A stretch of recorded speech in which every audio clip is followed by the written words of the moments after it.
Please don't make a scene, Hillary. That's just how it is. Now, go on. Your part here is already done. With a flawless smile plastered on her face, my mother spoke those words, and they shattered my entire world. Just a few hours earlier, I had been sitting in the passenger seat of the car my husband was driving, gazing out at the sun drenched California coastline, unable to contain the excitement rising in my chest. In the back seat sat a bottle of vintage champagne I had prepared for my sister Ashley.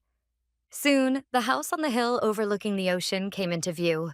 The one my husband and I had bought a few years ago for $200,000 so we could enjoy our shared passion for surfing whenever we pleased. As we passed through the gate, the perfect scene I had spent weeks creating for the day's celebration spread out before us. It was Ashley's wedding day. There was no way I could refuse her tearful plea. It's my dream to have the ceremony at your beautiful beach house, Hillary. Between work shifts, I met with the catering company, selected flowers that would look stunning in the sea breeze, and had tents set up to welcome the guests. Just the previous night, I had been at the venue alone doing a final check until late. My heart swelled at the thought of a day filled with my sister and her fiancé exchanging vows and guests smiling with joy.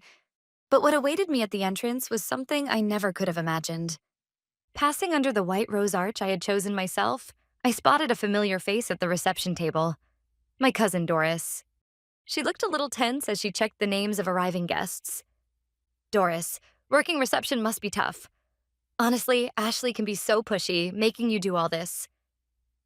When I greeted her with a smile, Doris jerked her head up. But her expression wasn't happy. It was unmistakably troubled. Her face was pale, and she wouldn't meet my eyes. Hillary. Hey, it's been a while. Her voice was barely more than a whisper, squeezed out from somewhere deep inside. How have you been? So, where's our table? At the moment, I leaned forward to peek at the tablet in her hands. Doris quickly pulled it to her chest. Then, in a trembling voice that sounded like she was on the verge of tears, she whispered, I'm sorry, Hillary. Your name, it's not on the list. Right in front of me, Doris looked ready to cry. On the tablet screen was the guest list for today's wedding. Dozens and dozens of names. Mine was nowhere to be found. That's impossible. This is my beach house. Sure, Ashley and her fiancé Steve helped out here and there, but it wouldn't be an exaggeration to say I did almost everything myself. So how could this be happening?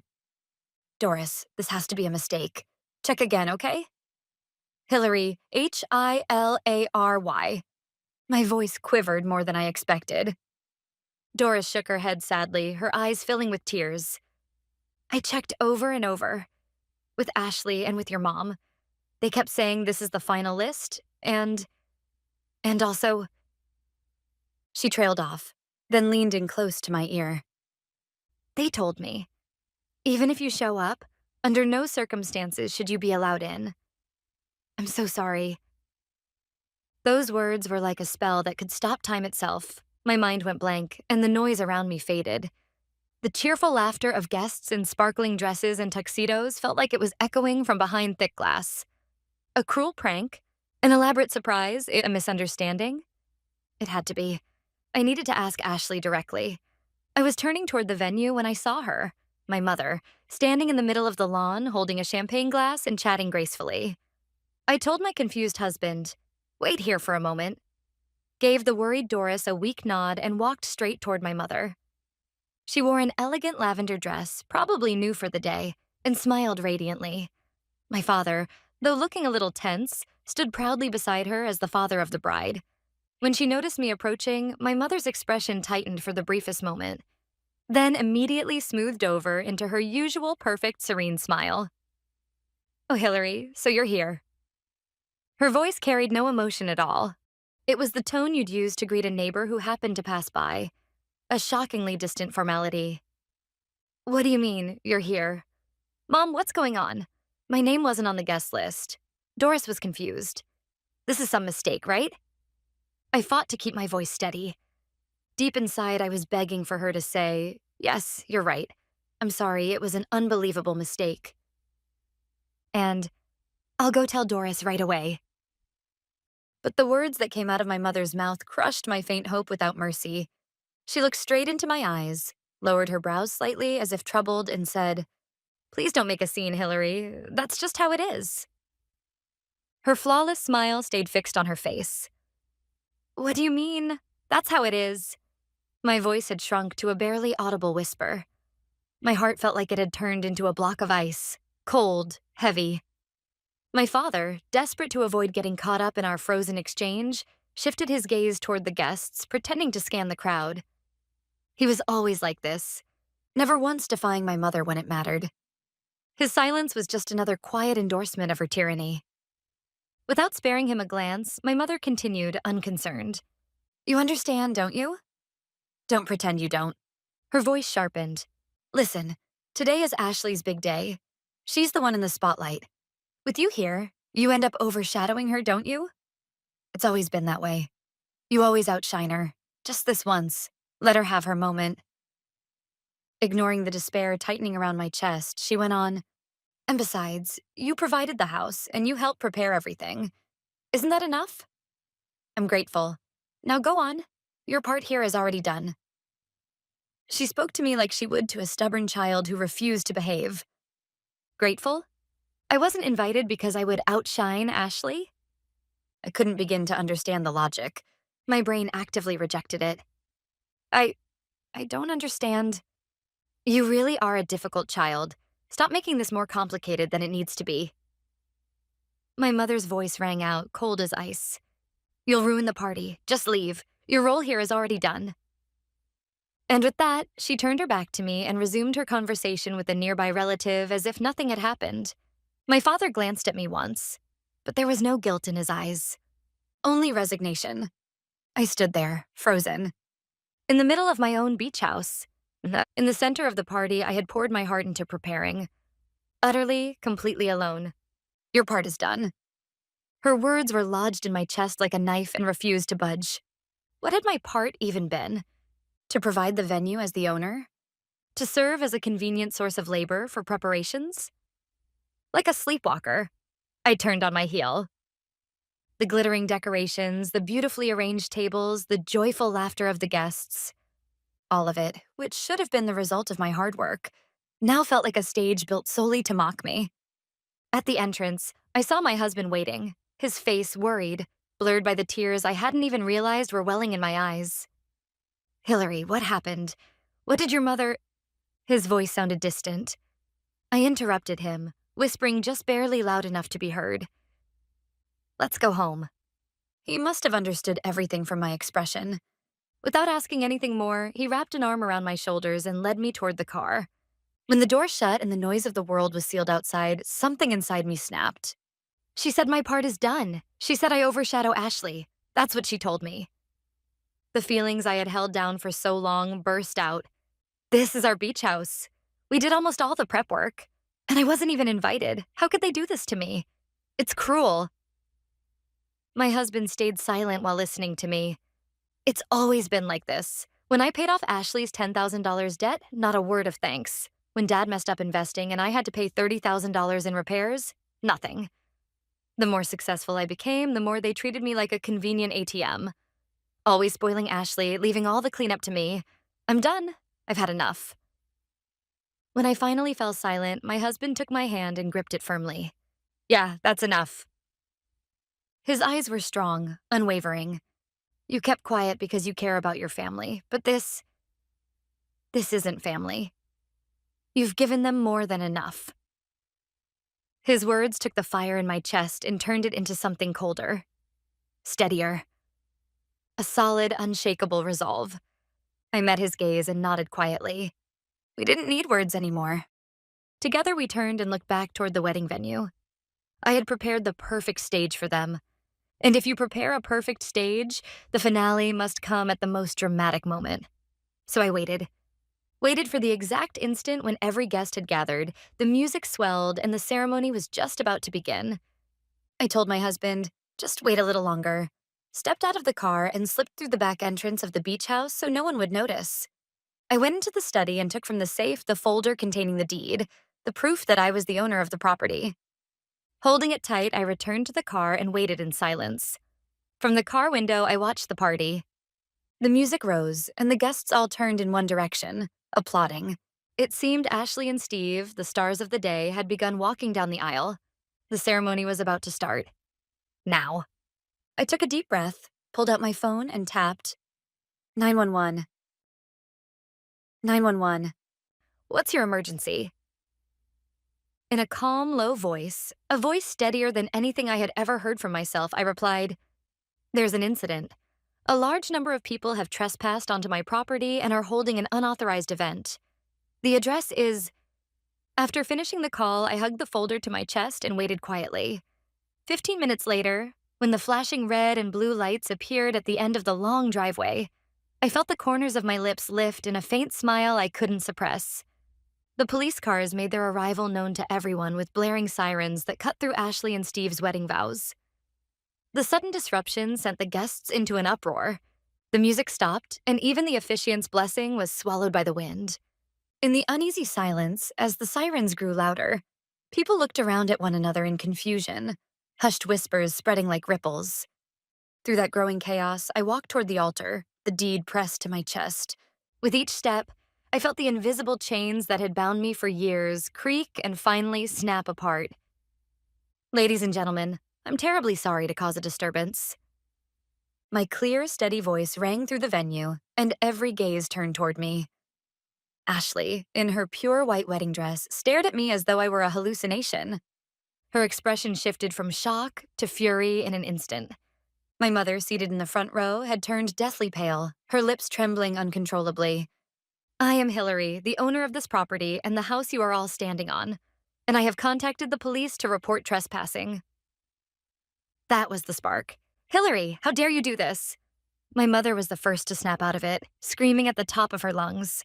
The elegant smile she'd worn earlier had vanished, replaced by twisted rage. You ungrateful child, ruining Ashley's special day? How could you? Are you even family? Hillary, please stop. My father's pitiful plea was drowned out by Ashley's shrill voice. What are you doing here? Ashley, who should have been the radiant bride, pointed at me, her face contorted so violently it ruined her makeup. You came here just to ruin my wedding, didn't you? You always do this. You've always taken everything from me. You demon. Her screech echoed across the venue. Beside her, Steve grabbed her arm, looking utterly confused. Ashley, wait. What is going on? She's the owner? You told me this beach house belonged to your parents.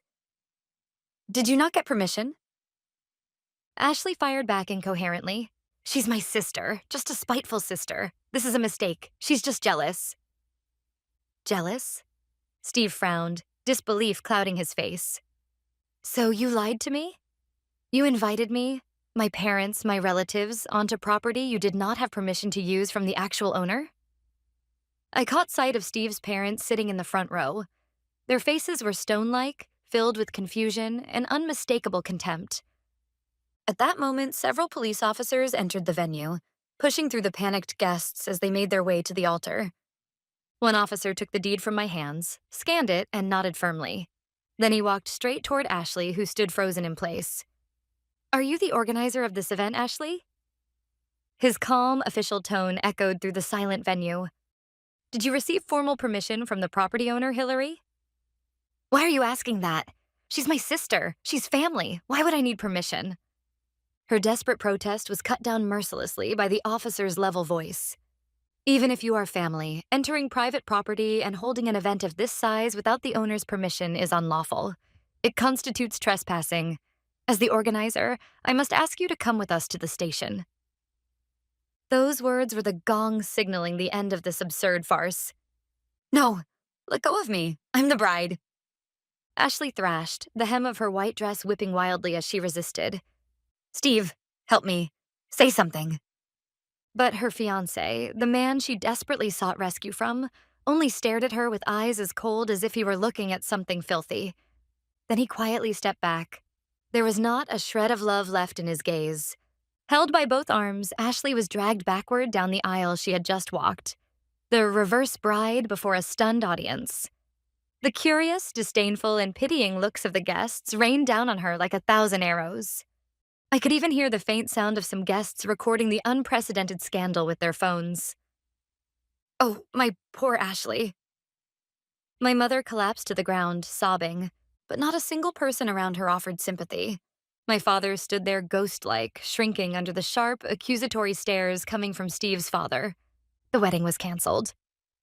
The ceremony they had tried to hold in my beach house, while excluding me, ended as nothing more than a pathetic and ridiculous spectacle that exposed my family's disgrace in front of everyone. When the guests finally left and I stood alone among the ruins of the party, my mother approached, dragging my father behind her, her face twisted with rage. Hillary, are you satisfied now? You've ruined Ashley's life. Tears glimmered in her eyes. Not tears of sorrow for her daughter, but tears of fury because the world hadn't gone the way she wanted. I answered in a cold, steady voice. If you want to know whether I'm satisfied, the answer is no. I never wanted it to end this way. I just wanted to celebrate my sister's wedding as a family. But you are the ones who rejected that. My mother's mouth fell open, speechless. Don't tell me you've forgotten everything I've done for this family. Ashley's debts, the house repairs after Dad's investment disaster. I paid for all of it, and still you never treated me like family. Just like a convenient wallet. This is the result. What are you talking about? Children supporting their parents is normal. Yes, maybe so. But I've never heard of parents who don't even invite that child to their wedding. I looked them both straight in the eye and said, You've made your choice. I'm no longer your daughter nor Ashley's sister, just a stranger. So now, get out of my house. The words shattered my mother's pride completely. She opened her mouth to argue, but no words came out, only trembling lips filled with frustration. My father looked at me once, a defeated look in his eyes, then quietly pulled my mother away and left. That night, as I sat on the sofa staring blankly out the window, my phone suddenly vibrated loudly. The screen lit up with one name, Ashley. That meant she'd been released from the police station. I didn't pick up. I simply stared at the glowing screen, feeling nothing. The ringing went on, relentless, then stopped. The silence lasted only a moment before a barrage of message notifications sounded. The texts were filled with rage. How dare you ruin my wedding? You devil! Are you trying to take all my happiness? I'll never forgive you. Go to hell. What surprised me was how utterly unmoved I felt reading them. Without opening any of the messages, I pulled up Ashley's contact and tapped, block this caller. The next morning, I sat on the living room sofa with my laptop open.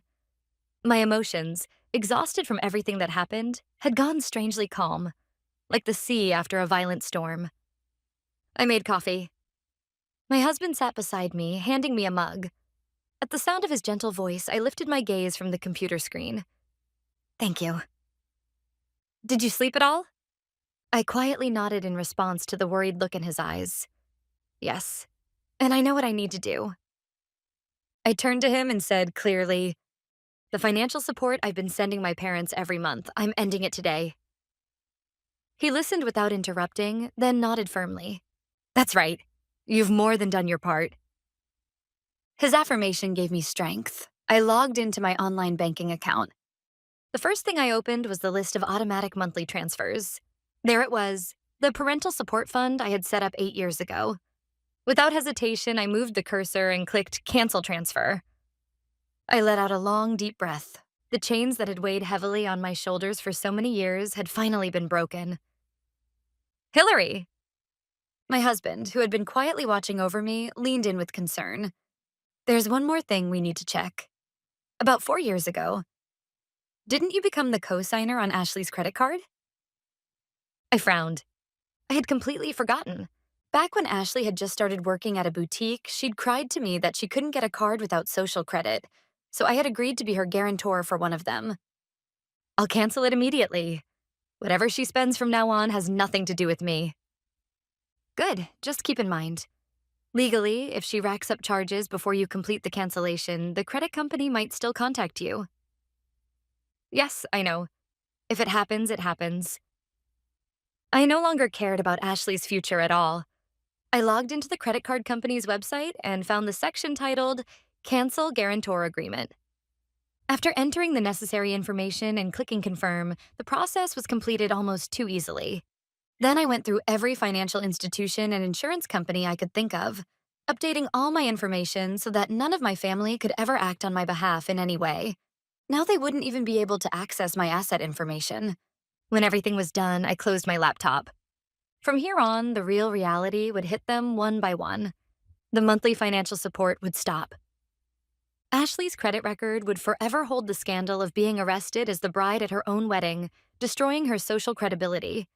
They would have to survive entirely on their own strength, without the economic safety net I had always provided, as if it were nothing.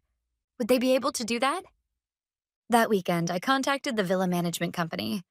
By the end of the day, technicians had replaced every lock in the villa with electronic ones that required no physical keys. The new code was known only to my husband and me. And so, the ties between us, not only financial but physical, were completely severed.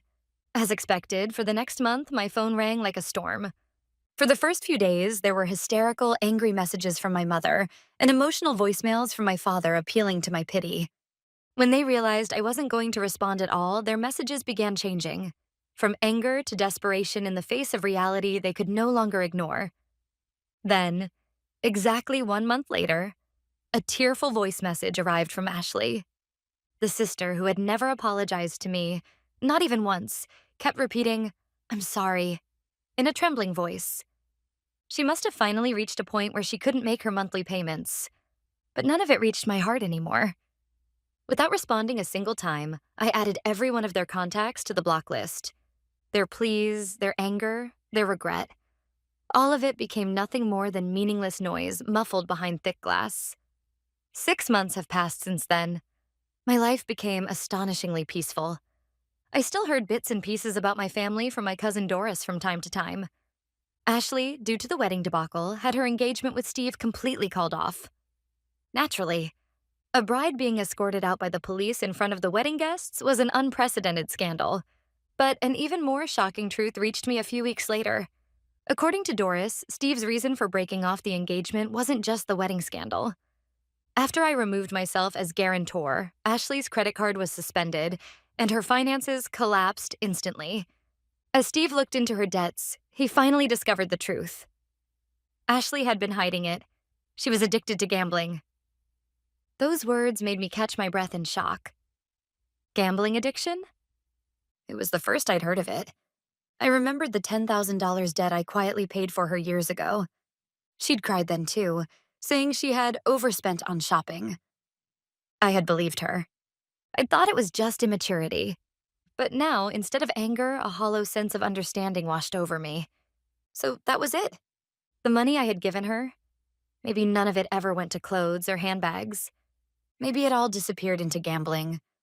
Without my support, her true financial state had come to light. She is now struggling to repay loans from multiple consumer finance companies. Her social media accounts hadn't been updated since that day. My parents, too, had reached miserable ends. Without my support, their lives collapsed almost immediately. My mother, too proud to ask anyone for help, cut contact with everyone. My father, I heard, had started doing day labor jobs, and yet I felt nothing. No sympathy, no guilt, not even satisfaction. Just a calm understanding that this was the life they had chosen with their own decisions. Last weekend, I hosted a barbecue party at the villa with close friends. To Hillary's new beginning, my husband raised his glass high and everyone laughed and joined in. This warmth, this connection, was the family I should have been building all along. Not a family tied by blood, but by genuine heart. I lifted my glass toward the sky dyed by the setting sun, to my farewell to the past, and to the true beginning of my own life. Cheers.